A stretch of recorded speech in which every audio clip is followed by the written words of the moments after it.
কোটা আন্দোলন ও কারফিউ কারণে ক্ষতির মুখে পড়েছে রাজধানী নিউ মার্কেট এলাকার ব্যবসায়ীরা। মার্কেট খোলা থাকলেও ক্রেতার দেখা মিলছে না।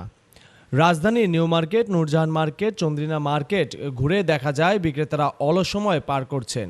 মার্কেটগুলোতে ক্রেতার সংখ্যা তেমন নেই। যারা আসছেন তাদের অধিকাংশই প্রয়োজনীয় জিনিসপত্র কিনছেন।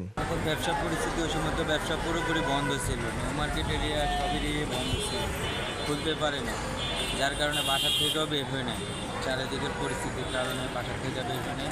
কিন্তু এখন আজকে 4 দিন যাবৎ মার্কেট খোলা দিচ্ছে, তারপরেও 10টা থেকে বিকেল 5টা পর্যন্ত। এর ভিতরে মনে করেন আমরা খুলা মানে যেই বেচা কিনা ওই বেচা কিনা আমাদের হাজিরাও উঠে না। লাভ তো দূরের কথা, হাজিরাও উঠে না। আর এই অবধি এখনও পর্যন্ত আছি, বেচা কেনার পরিস্থিতি কতটা ভালো না। ব্যবসা তাহলে ভাই মনে হয় না যে আমরা টিকতে পারবো। আর আমাদের পরিস্থিতি এখন এমনটাই ভয়াবহ যে আমরা মনে করেন না যে ভাড়া দিয়ে আসি ওই ভাড়াটাও আমাদের উঠতেছে না, হাজিরা তো দূরের কথা।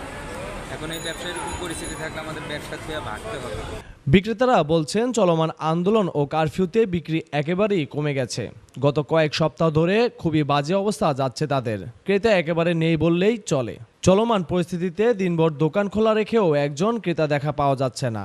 আসলে দেখেন, আমাদের এই ফ্রাইডের আগের ফ্রাইডে ছিল বৃষ্টি, এই পর্যন্ত কোমর পর্যন্ত এখানে পানি ছিল। তো সেই ক্ষেত্রে দেখা গেলো ওদিনও আমাদের দোকানদারি হয় না। তো শনিবার, রবিবার, সোমবার এই 3 দিন দোকানদারি করলাম। দোকানদারি করে যায় আমরা এই আশুরার বন্ধ ছিল, আর মার্কেট খুলতে পারিনি। আমাদের এই বৃহস্পতিবারও গ্যাঞ্জাম, মার্কেট খোলা হয় না, শুক্রবারও তো গ্যাঞ্জাম। তো সব মিলিয়ে দেখা যাবে ব্যবসায়ীরা খুব একটু কঠিন পরিস্থিতির মধ্যে আছে। সব ব্যবসায়ীরা যখন মানে ব্যবসা হচ্ছে বাংলাদেশের একটা অর্থনীতি চাঙ্গা করার জায়গা। তো সেক্ষেত্রে ব্যবসা যদি ঠিকঠাক মতো না হয় তাহলে অর্থনীতি অবশ্যই খারাপ হবে। এই আন্দোলনের জন্য ব্যবসা বাণিজ্য ওরকম ভালো না। মার্কেট তো কয়েকদিন বন্ধ ছিল, এখন বর্তমানে মার্কেট খোলা হয়েছে, তো 10টা থেকে নিয়ে বিকাল 5টা পর্যন্ত, তাই তো 5টার থেকে যে দিছে 8টা পর্যন্ত দিলেও লাভ নেই।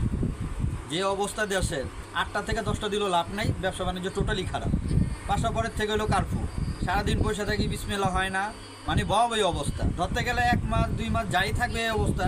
এরকম অবস্থা থাকলে লস পড়ে, ব্যবসার জন্য ভালো না, ব্যবসার জন্য প্রচুর খারাপ। এমন অবস্থায় অনেকটা অলস সময় পার করছেন বিক্রয় কর্মীরা। সারাদিন দোকান খোলা রাখলেও কর্মচারীদের খরচও উঠছে না বলেও মন্তব্য করেন অনেক ব্যবসায়ী। জাহিদুল ইসলাম অনিক, এই বাংলা, ঢাকা।